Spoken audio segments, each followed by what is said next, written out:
기도하시겠습니다. 온 땅이여 여호와께 즐거운 찬송을 부를지어다. 기쁨으로 여호와를 섬기며 노래하면서 그 앞에 나갈지어다. 여호와가 우리 하나님이신 줄 너희는 알지어다. 그는 우리를 지으신 이요 우리는 그의 것이니 그의 백성이요 그의 기르시는 양이로다. 감사함으로 그의 문에 들어가며 찬송함으로 그의 궁정에 들어가서 그에게 감사하며 그의 이름을 송축할지어다. 여호와는 선하시니 그의 인자하심이 영원하고 그의 성실하심이 대대에 이르리로다. 아버지 하나님, 봄바람의 향기가 날리는 아름다운 계절을 우리에게 허락하시고 오늘 더보이 날 아버지 앞에 먼저 찬양하며 경배하며 예배하게 하시니 감사합니다. 영의 우리 아버지 하나님, 오늘 또 우리에게 예배의 영으로 축복하여 주셔서 감사합니다.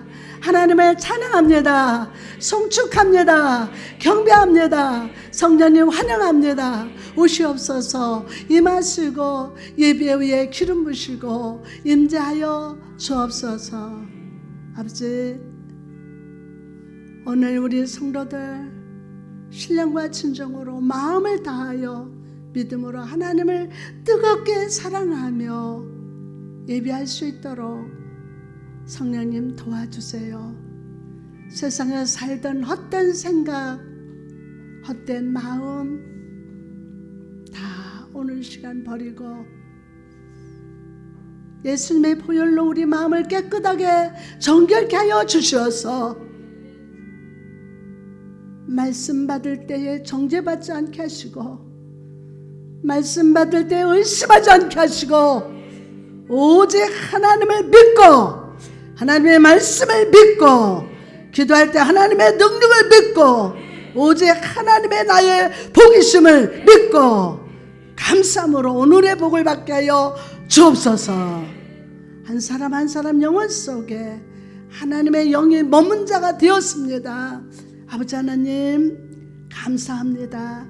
어버이 주일 먼저 하늘에 계신 우리 아버지 앞에 효하지 못했고 함부로 살았던 죄를 용서하여 주시고 또한 육신의 부모님께 순종하지 못하고 정성 다하여 효하지 못한 죄를 용서하여 주시고 오늘 말씀 받을 때에 깨닫고 큰 은혜 받는 시간이 되게 하여 주옵소서. 부족한 종 이 강단에 세워주셔서 감사합니다. 이 시간 주님의 허락한 시간 성령님의 도우심으로 성령님의 역사로 말미암아 하나님 말씀을 잘 전할 수 있도록 역사하여 주옵소서. 성령님 의지합니다. 감사합니다. 예수님의 이름으로 기도합니다. 아멘. 할렐루야. 오늘 좋은 날입니다. 강단에 올라오니까 하나님 봄바람의 향기가 아주 좋습니다. 제가 여러분한테 질문 하나 하겠습니다. 여러분 행복하십니까? 자, 여러분 행복하면 성공한 거예요. 다시 한번 묻습니다. 여러분 행복하십니까? 여러분은 성공한 자요. 아무리 세상 무엇을 가지고 있다 할지라도 행복하지 않으면 그 사람은 성공한 게 아니에요. 내가 비록 현재 어렵고 힘들지만 여러분이 행복하면 성공한 거예요. 옆 사람한테 물어봐. 행복하십니까? 그러면 성공했습니다. 네, 그래요. 이 세상 있고 없는 그것에 우리가 행복한 게 아니에요. 비록 현재 어렵고 힘들지만 하나님 주시는 그 행복한 자는 이미 성공한 자입니다. 오늘은 나는 당신을 봅니다. 시작. 나는 당신을 봅니다. 사랑은 영원토록 변함없네. 믿음과 소망과 피아노 치지 마. 나도 틀려. 믿음과 소망과 사랑은 이 세상 끝까지 영원해. 다 같이 믿음과 소망과 사랑 중에 그 중에 제일은 사랑이. 이렇게 센스가 없어. 그 중에 제일은 사랑이라.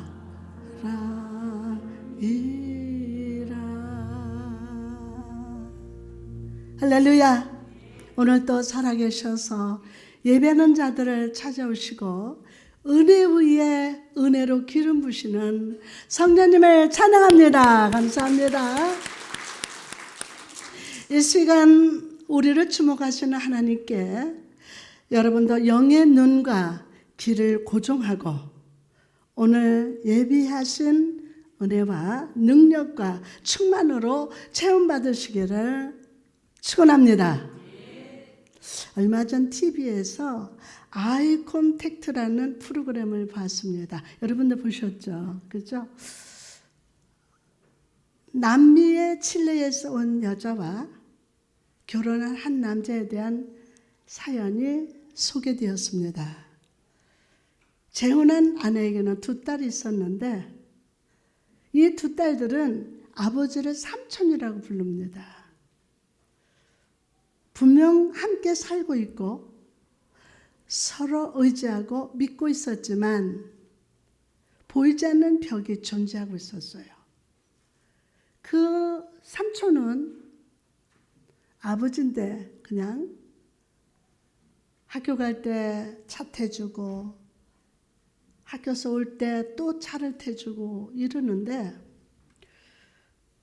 한 집에서 살고 있었지만 서로 의지하고 믿고 있었지만 보이지 않는 벽이 다 존재하고 있었어요. 두 딸과 아버지는 벽을 사이에 두고 서로 바라보았습니다. 그리고 아버지는 나를 더 이상 삼촌이라 아니라 아빠라고 불러주겠니? 라고 간절하게 말했습니다. 여러분, 오늘날 우리 가정 안의 부모와 자녀들의 모습을 바라보면 한 집에 살고 있지만 서로 다른 곳을 바라보고 있고 다른 생각을 하고 서로 다른 언어를 사용하면서 살아가고 있습니다. 과연 이것이 건강한 가정의 모습일까요? 오늘 본문 말씀 속에서 사도 바울은 오늘날을 살아가는 가정, 특히 부모와 자녀들을 향해 눈을 맞추고 우리 가정이 회복해야 할 영적 아이 콘택트는 어떤 것인지를 가르쳐주고 있습니다. 우리가 오늘 본문 말씀을 통하여 회복해야 할 건강한 아이 콘택트의 모습은 어떤 것일까요? 첫 번째, 부모와 자녀가 동시에 바라봐야 할 것이 무엇인가 하는 것입니다. 부모와 자녀가 동시에 바라봐야 할 것이 무엇인가? 사도 바울은 에베소서 5장 21절에서 6장 9절까지 말씀을 통해서 사람과 사람 간의 관계에 대한 권면을 주고 있습니다. 아내와 남편의 관계, 부모와 자녀의 관계, 그리고 주인과 종에 대한 올바른 관계가 무엇인지에 대해서 말하면서 이 모든 관계, 사람과 사람 사이의 모든 관계가 바로 정립되기 위해서 반드시 전제되어야 할 것이 있다고 말씀합니다. 있다. 에베소서 5장 21절에 그리스도를 경외함으로 피차 어떻게 해라? 복종하라. 피차 복종하라는 거예요. 먼저 그리스도를 경외함으로 라고 말씀합니다. 여러분, 이 경외한다는 것은 두려워하는 마음으로 동시에 인정하고 존경하는 마음으로 바라본다는 뜻입니다. 가정 안에서 부모와 자녀 사이의 관계가 건강하기 위해서는 먼저 시선을 예수님께 고정하라는 거예요. 시선을 누구에게? 예수님께 고정하라는 거예요. 예수님께. 요한복음 8장 12절 말씀을 보니까 예수께서 또 말씀하여 이르시되 나는 세상의 빛이니 나를 따르는 자는 어둠에 다니지 아니하고 생명의 빛을 얻으리라. 예수님께서는 그분을 따르는 자가 어둠에서 어둠에 다니지 않을 것이라고 하십니다.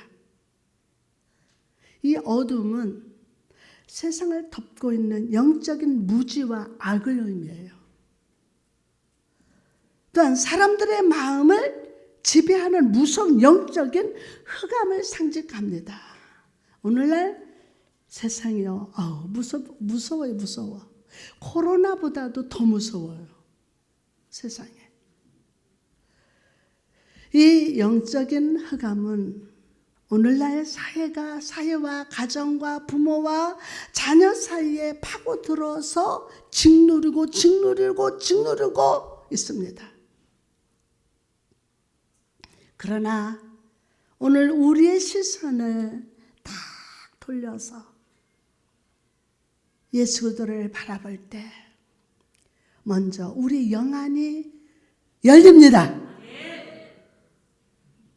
선과 악이 무엇인지를 보고 진리와 거짓을 분별하고 하나님의 인도하시는 은혜의 길이 무엇이고 죄의 길이 무엇인지를 분별하게 됩니다. 하나님의 손이 무엇이며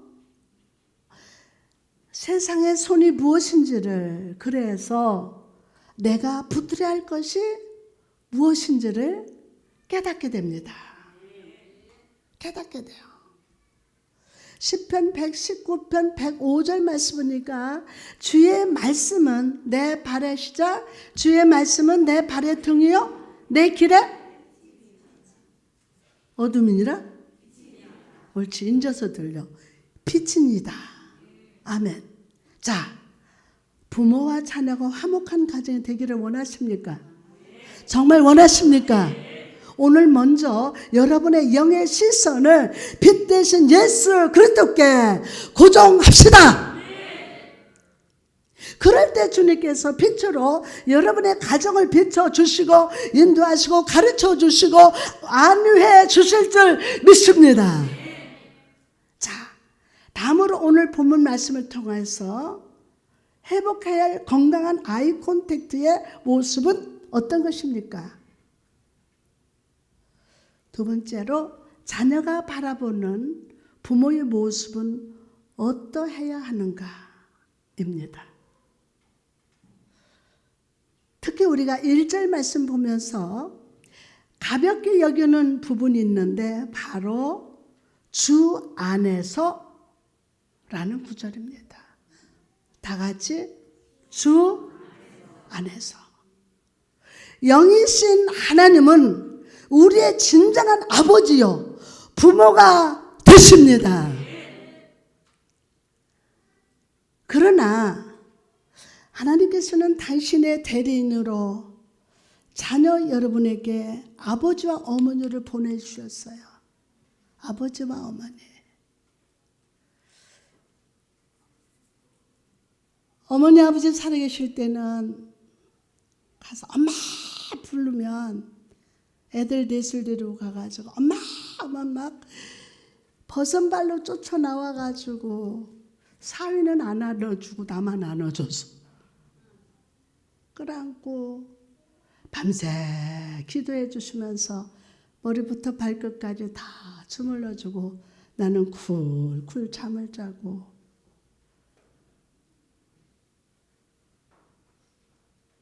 하나님께서 당신의 대리인으로 자녀 여러분에게 아버지와 어머니를 보내주셨어요. 자녀된 자로서 나를 낳고 길러주신 부모님께 순종할 때 우리는 가정을 세우신 하나님에 대한 순종을 배울 수 있어요. 본문 2절에 보니까 내 아버지 어머니를 공경하라. 이것은 약속 있는 첫 계명이니.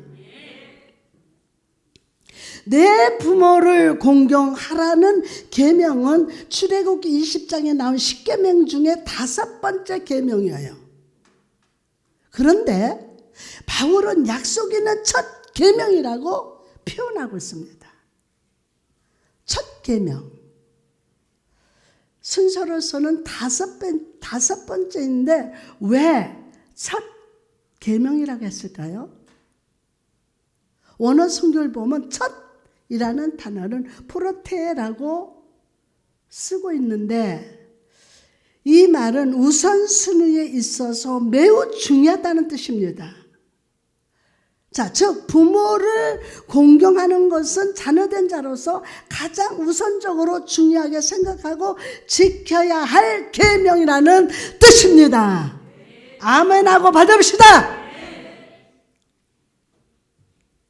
또한 공경하라는 말은 티마오라고 하는데 겉으로 하는 행동이 아니라 내면적으로 가치 있게 생각한다는 뜻이에요. 내면적으로. 겉으로가 아니라 하나님께서는 우리의 겉모습이 아니라 우리가 마음으로 중심으로 하나님을 사랑하기를 원하세요. 몸만 와가지고 입술로만 하면 하나의 선물을 받아도 마스크 한 장을 받아도 이것이 그 마음에 진정한 마음이 다가와요. 그 눈물 펑펑 흘려요. 또 자다 말고 또 보고 쉬하는 것 같아. 티 하나를 사줘도 그 마음에 담겨 있으면 자다 말고 또 입어보고 벗고 막 이래. 누가? 전담자애가. 마스크 이거 선물 받았어요. 내가 의사잖아. 영적 의사. 얼마나 행복한지 이걸 받아놓고 또 보고 또 써보고 그러는 거예요. 중심으로 하나님을 사랑하기를 원하세요. 이처럼 하나님의 대리자로서 자녀들에게 보내주신 부모를 마음속으로 가치 있게 생각하고 사랑하는 것이 자녀의 본분이라는 거예요. 부모를 공경할 줄 모르고 부모에게 좋은 자식이 되지 못하면서 땅끝까지 가서 주님의 증인이 된다는 것은 거짓말이에요. 거짓말이에요. 내 부모를 공경하지 못하면서 이웃을 나 자신같이 사랑한다는 것도 거짓말이에요. 부모는 내버려 두고 이웃을 사랑한다. 내 부모를 사랑하고 공경하는 자만이 이웃도 사랑할 수 있고 땅끝까지 가서 주의 증인도 될 수 있어요.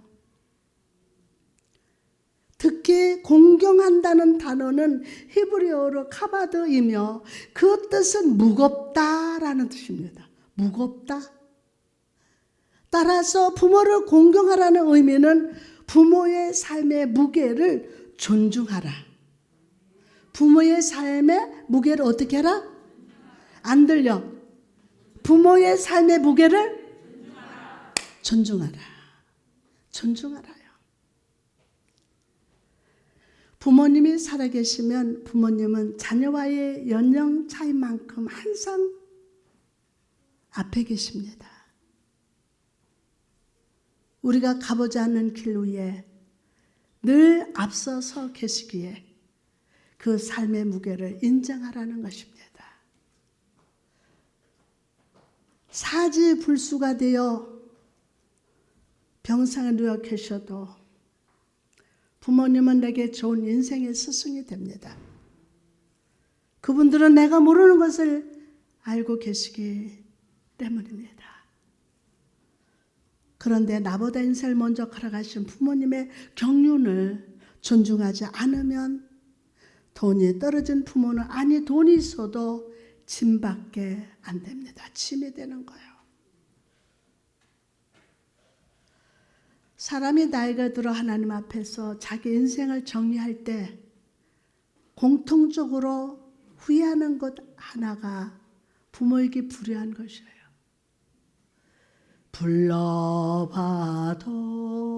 불러봐도 울어봐도 못 얻을 어머님은 불러봐도 울어봐도 가신 어머니 가신 아버지 못 얻어요.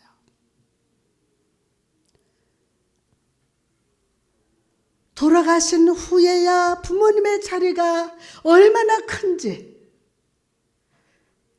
사랑을 드리지 못한 것을 아쉬워한다는 것입니다.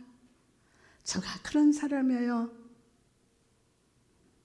너무 일찍이 주일 한다고 돌아가셨을 때 교회장으로 엄마 하는데 교회에서 산소까지요.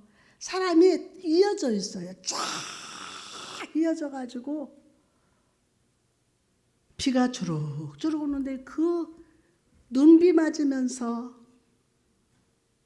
근데 저는 어머니 돌아가시고 그 이튿날 와서 또 목욕 처리하는 거예요. 그래 한 번도 산소를 못 가서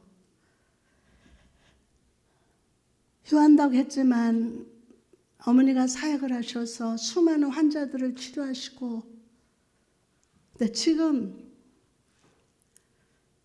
요즘엔 더 아니 나이가 들어가니까 엄마 생각이 너무 많이 나요. 참 많이 생각나요. 여러분 황새라는 새를 아십니까? 황새. 이 새들은 독특한 특징을 가지고 있습니다. 어미 황새들이 새끼를 먹이고 키웁니다.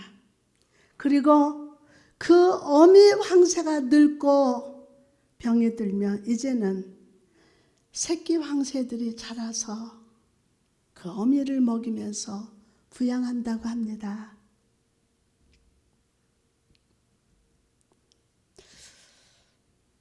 어르신들이 그러더라고요. 이제 자식은 부모가 늙기면은 작대기 역할을 해줘야 된다고.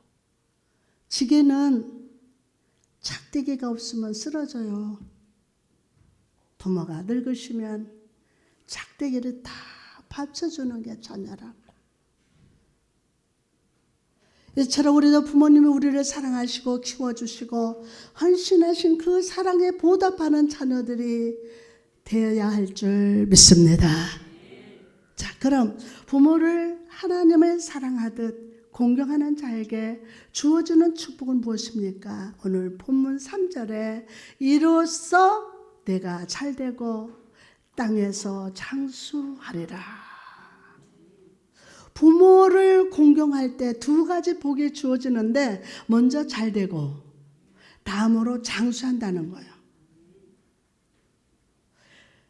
앞에서 잘되고 라는 단어는 원어 성경에서 과거형으로 쓰여져 있어요. 과거형으로. 이 말은 모든 것이 이미 다 이루어진 것처럼 이 땅에서 잘 되는 것이 확실하다는 뜻입니다. 여러분, 이 육신이 100살 살고 150살 이게 장수가 아니야. 이것만 장수가 아니라 여러분의 신앙생활도 장수하고, 아멘. 여러분의 삶의 물질도 장수하고, 뭐가 조금 하다가 다 죽어버리지 않으면 실패하고 또 실패하는 거야. 또한 뒤에 장수하리라는 단어는 미래형으로 쓰여 있어서 앞으로 건강하게 장수하는 것이 확실한 뜻임을 믿으시기 바랍니다. 고대 히브리 사람들은요, 부모를 공경하지 않는 자녀, 부모의 말을 듣지 않고 제멋대로 사는 자녀들을 동네 사람들이 돌로 쳐 죽였어요. 때문에 탕자의 비유에서 돌아오는 탕자를 발견한 아버지가 달려가서 아들을 맞이한 이유도 동네 사람들이 돌을 맞아 죽지 않도록 보호하기 위함입니다. 자녀 여러분, 하나님의 대리자로 보내신 여러분의 아버지 어머니를 마음으로 공경하며 사랑하십시오. 사랑하십시오.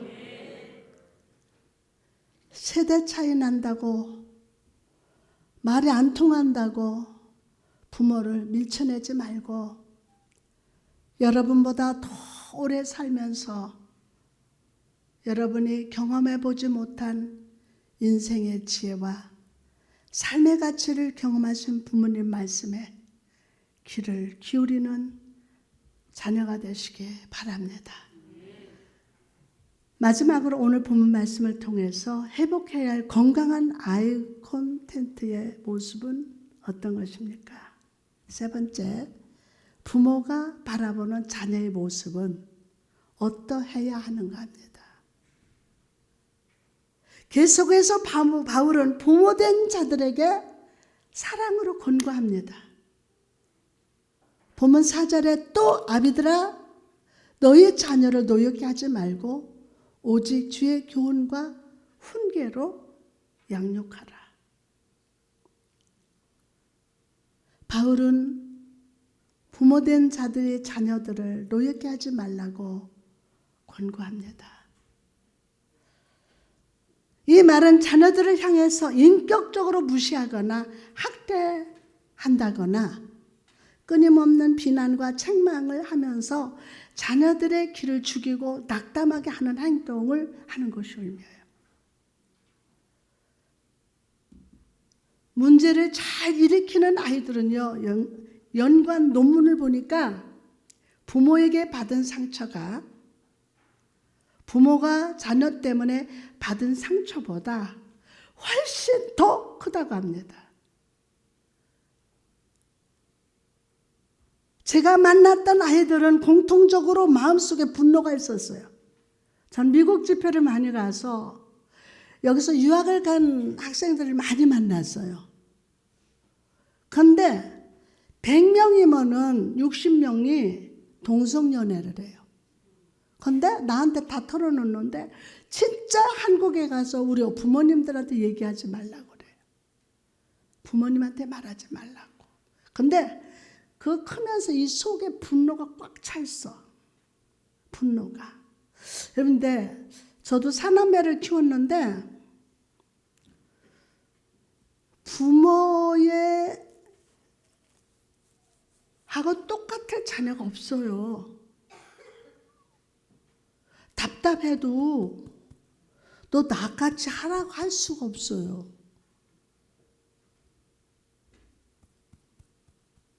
그러니까 문제를 일으키는 아이들의 연관 논문을 딱 보니까 부모에게 받은 상처가 부모가 자녀 때문에 받은 상처보다 훨씬 더 크다고 합니다. 이 자녀들의 분노가 대단합니다. 분노를 지나서 우울증에 가서 막 폭력으로 와요. 아이들 실수할 수도 있어요. 자기 성격이 나올 수도 있어요. 분노가 꽉 찼어. 공통적으로 그래요. 나중에 크면 두고 봐.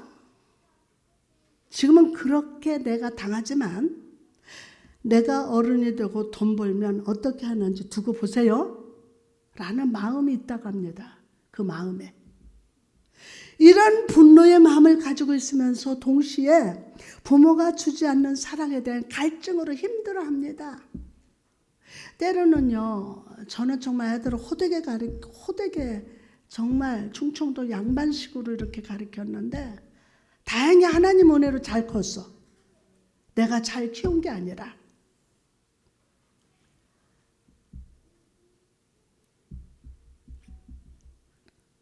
이 사랑, 때로는 이 자녀를 믿음으로 믿어줘. 얘가 아무리 잘못해도 믿어줘야 돼. 너가 돈 벌어서 써, 네가 해. 그러지 말고 때로는 100만 원도 주어. 그 자식을 좀 믿고. 때로는 내 재산이다 팔아서 믿고 주어. 거기에서 자녀들의 방향이 바뀌어.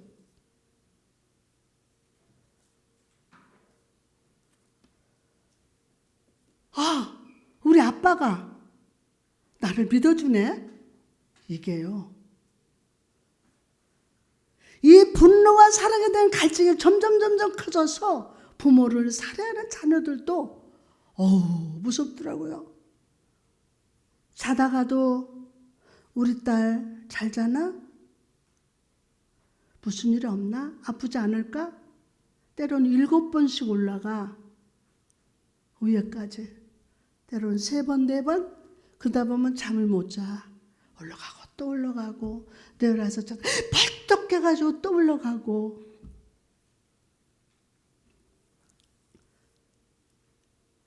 자식의 자기를 생매장시키는 그런 자식이 부모는 우리 아들 중형받으면 어떡하나 그게 걱정이야.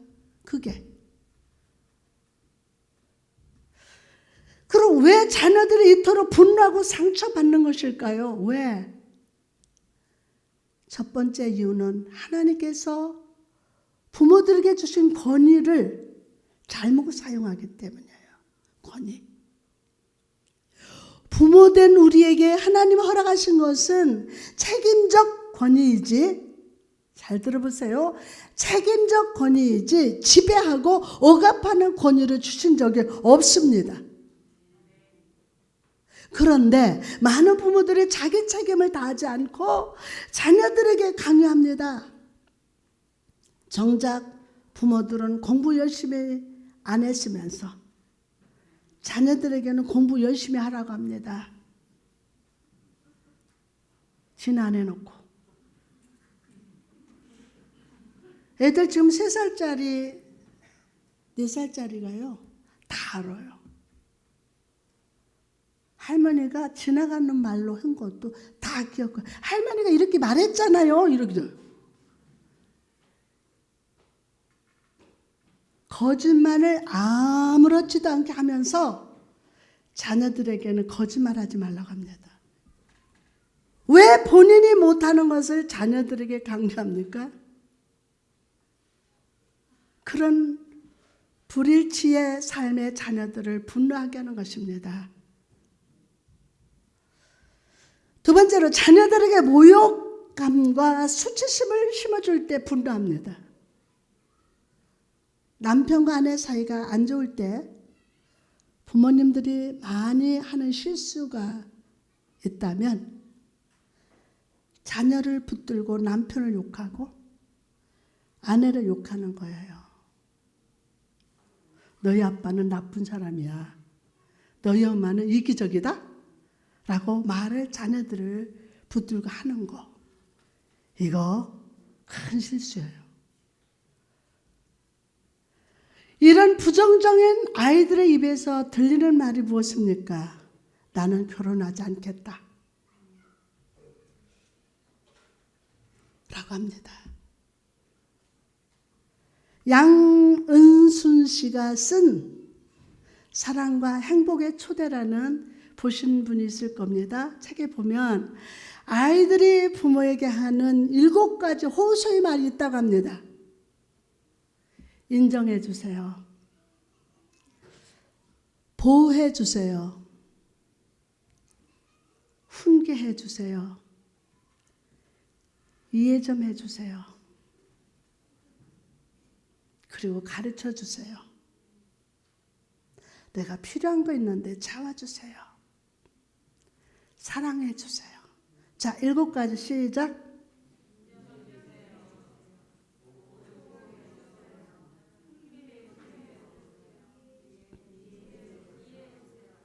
이해 2번 하지 말고 필요를 채워주세요. 그 다음에 그는 좀 크게 해보세요. 아이들이 부모에게 하는 7가지 호소래요. 부모 여러분, 자녀들에게 자기 자신의 상처를 전가하는 습관을 그만두십시오. 옆 사람한테 그만두십시오.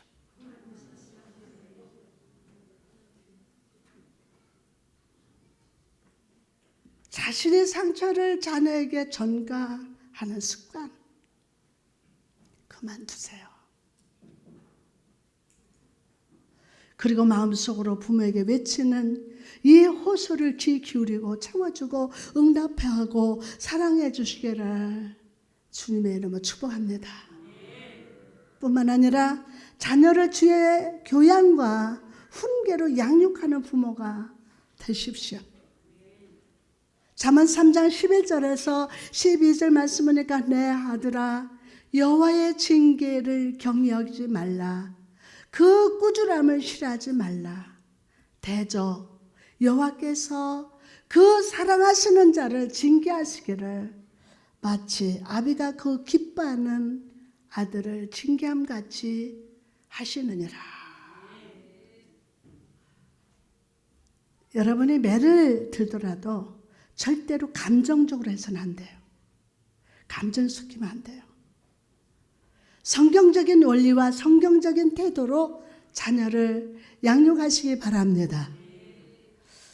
학원 가야 된다고 교회를 빠져도 된다고 하지 말고 예배 중심의 신앙, 말씀을 암송하고 묵상하는 아이로 자라나도록 기도로 간구하시기 바랍니다. 아멘. 많은 부모들이 자녀를 키울 때 좋은 옷 입히고 좋은 것 먹이고 좋은 학원 보내주면 부모 역할 다 했다고 생각해요. 그래 놓고 내가 해줄 만큼 해줬으니 자녀들에게 함부로 말하고 함부로 대합니다. 내가 이만큼 해줬잖아. 그러나 제가 4명의 자녀를 키우면서 느꼈던 것은 좋은 옷을 해주고 학원을 보내주고 좋은 곳을 먹이는 것보다 더 중요한 것이 바로 부모가 인격적으로 한 아이를 대하고 사랑을 주는 것이지 자녀를 더 건강하게 세운다는 것임을 믿으시기 바랍니다. 그러면 자녀를 양육할 때 자기의 경험과 생각을 억지로 주장하는 것이 아니라 하나님의 말씀, 하나님의 교훈의 기초에서 자녀들을 가르치라. 모세를 보십시오. 모세는 어릴 적에 부모로부터 어쩔 수 없이 버림을 받았어요. 그리고 40살이 되기까지 애굽의 왕국에서 지나면서 왕자로서 학문과 교육을 받았습니다. 그럼에도 불구하고 모세는 그것으로 기뻐하지 않았습니다. 히브리서 11장 24절에서 25절 말씀 보니까 믿음으로 모세는 어떻게요? 장성하여 바로의 공주의 아들이라 칭함받기를 거절하고 도리어 하나님의 백성과 함께 고난받기를 잠시 제약에 나가 누리는 것보다 더 좋아하고 그리고 왕자의 자리를 버리고 출애굽의 리더요 하나님의 지팡이로 쓰임 받았습니다. 이렇게 된 근거가 무엇이었습니까? 모세가 어릴 적 유모로 들어갔던 친엄마가 하나님 말씀을 가르치고 말씀을 가르쳤기 때문입니다. 부모 여러분, 예수님께서 매일 새벽 기도함으로 그날 하나님의 은혜를 간구하고 전한 말씀을 받으시고 그대로 행하셨던 것처럼 자녀를 위해서 매일 기도하며 하루하루 주시는 하나님의 지혜와 지식을 간구하시기 바랍니다.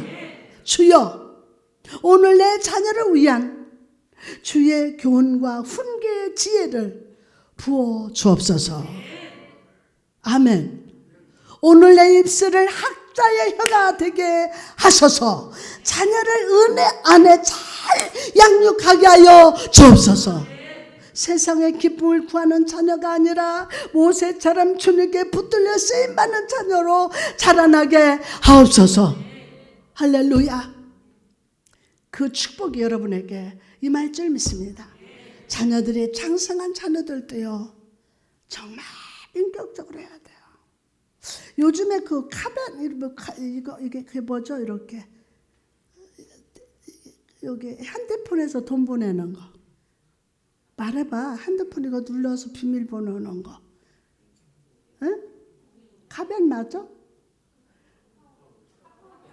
에? 몰라. 그런 거 있어.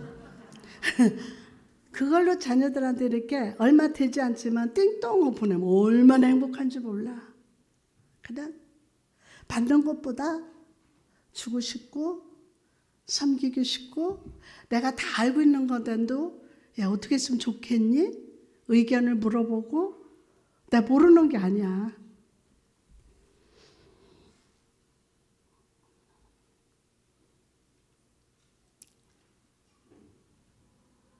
이제 말씀을 마치려고 합니다. 영화 아바타 보셨죠? 예, 보면 나비족들이 서로 인사할 때 나는 당신을 봅니다 라고 말합니다. 옆 사람 눈으로 좀 봐보세요. 아이콘 텍트. 그런데 우리 장로님 그만 봐. 집에 가서 보고. 근데 그들이 서로 향해서 사랑을 표현할 때도 나는 당신을 봅니다 라고 말하는 것을 보았습니다.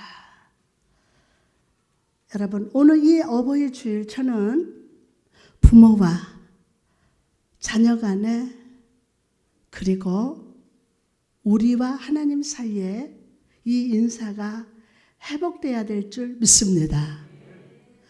부모와 자녀가 하나 되어서 빛 대신 예수 그리스도를 바라보고,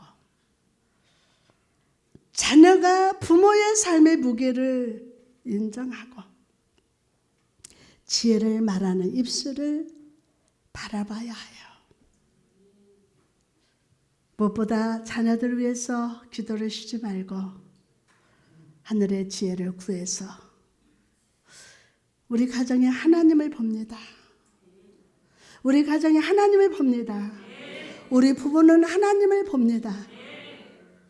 하나님을 봅니다 라고 고백하는 여러분이 다 되시기를 주님의 이름으로 축복합니다. 할렐루야. 하나님을 봅니다.